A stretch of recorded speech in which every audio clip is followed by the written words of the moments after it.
Okay guys, today we're going to be taking a look at the best FPS settings for Call of Duty Warzone with minimal reductions in the quality. So first off, I'm going to just jump straight into this. I know a lot of people just want to see what the settings are and get out of here. So we'll do a quick overview on the graphics settings. Pause the video at any stage if you want to just immediately set these and get out of here. So there they are. So before we go into more depth on the settings for Call of Duty, I'm going to give those of you who are Nvidia users a little tip on how to increase your performance before getting into the game. This can be done from your desktop, and we're going to take a look at that right now. So to increase performance, right click, go to Nvidia control panel. And once this loads up, you'll be greeted with the following screen. And under this, adjust image settings with preview, which should be the first thing that comes up, you want to put your slider to performance.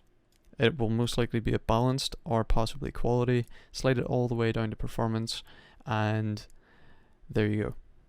Alright, turning back now to the more in-depth Call of Duty settings. If you have any questions, put them in the comments below and I can hopefully do my best to answer those. So starting at this display, firstly, we have our display mode. You want this set to full screen.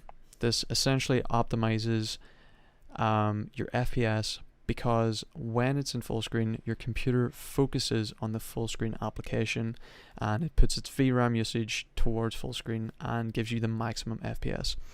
A lot of the time this can be set to full screen borderless. Now you might not even know this, but if it's set to full screen borderless, this will actually take up more RAM usage and it will actually make your computer work a lot harder because it's focusing on multiple programs. So full screen borderless can actually automatically come on by tabbing away from the game when you're opening it. And this can automatically get set to full screen borderless. So you want to check this every time you open the game. It's a little bit of a nuisance, but just check it and make sure it's set to full screen. Your display monitor will be set automatically, dependent upon your monitor. Display adapter, this is completely dependent upon your GPU and it will be picked up automatically. Your screen refresh rate depends on the hertz of your monitor. If you have a 60 hertz monitor like I do, this will automatically be a 60 screen refresh rate. If you have a 144 hertz monitor, you can set this to 144 and probably lower screen refresh rates. Your render resolution, you want to have it 1920 by 1080p unless you're running a higher resolution monitor.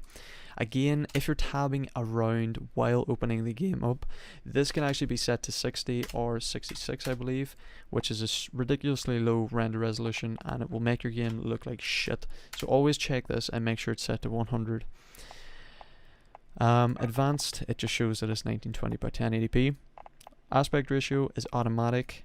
This will be picked up by your monitor. Sync every frame you want to have disabled. Custom frame rate limit. Now I do have this set to custom and these are the 3 frame rates that I have set. Firstly is the gameplay. I have this set to 120 FPS in-game cap. Now my screen only shows 60 FPS of gameplay in real time.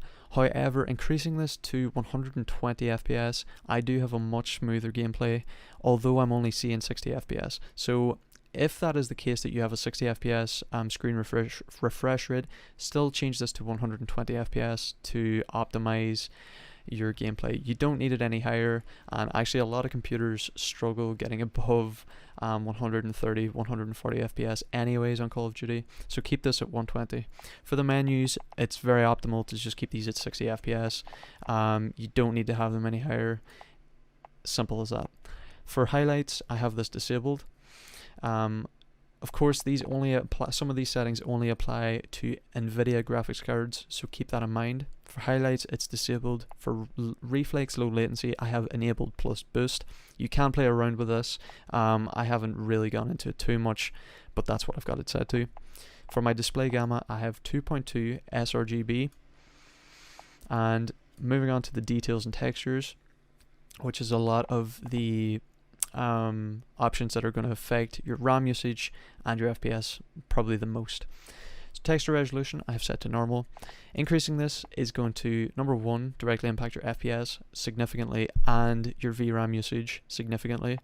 Keep it at normal, it's more than optimal, especially if you're looking for performance and a good mix of quality. Filter anisotropic, keep this to normal. It basically angles jagged edges and stuff at angles, it increases their quality. You only need to keep this set to normal. Again, you can't see much of your VRAM usage, but it probably does affect your FPS. For particle quality, keep this at high. It has no real impact on FPS, so just keep it at high and it'll make your experience just that little bit better and a little bit better quality. For bullet sprays and impact, I keep this enabled. Again, there's zero impact on your FPS and it just helps you with actually tracking your bullets in game and that kind of thing, so keep it enabled. There's no real sacrifice to disabling or enabling this, so enabled. Tessellation I have disabled. On-demand texture streaming I have enabled, and my streaming quality is normal, not low. That does increase your VRAM usage, but both of these things essentially increase your FPS by having a cache or downloaded amount of FPS taken from the future. I hope that makes sense. But keep these settings on, it will definitely help you out. Next, on to shadow and lighting. So shadow map resolution, you want to have it low. These are going to have an impact on your FPS. It has to load in a lot more, and it also impacts your VRAM usage. For cache spot shadows, you want to have disabled. Sun shadows disabled, particle lighting low, DirectX ray tracing. This only applies again to Nvidia RTX users. Ray tracing significantly decreases your frames per second, but it increases your quality. It's not very good for competitively playing the game, so keep this disabled. Ambient occlusion I have disabled. Screen reflection, screen space reflection I have disabled. Anti-aliasing is off. Depth of field is disabled. Filmic strength is set to 1. If you have this 0, your game will be very blurry and annoying. World motion blur and weapon motion blur both disabled. You can see that when you move very quickly, it blurs your screen. And film grain is set to 0. Lastly, we're going to address a VRAM issue that a lot of people have been having, and I've simulated this on my screen, and I have had this before. If you're having a VRAM issue where the bar is in red and your max VRAM is very low, we're going to show you how to fix this. So to begin, we're going to go to our desktop and take it from there. Okay guys, so once you're at your desktop, you're going to go to File Explorer, you're going to go into your documents, Call of Duty Modern Warfare, go into Players, ADV options, and we're focusing on the video memory skill right here. This is set to 0.65. By default, yours might be different, but all I have to do is change this to 1, and this is going to up my VRAM usage, scale it up.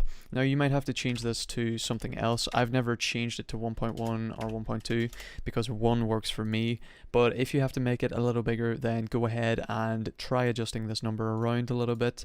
Above 1, such as 1.1, 1.2, etc.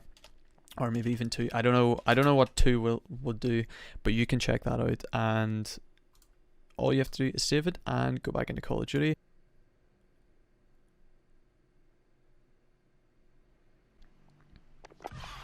Options, graphics, and as you can see, immediately my max VRAM usage has increased and we're no longer in the red.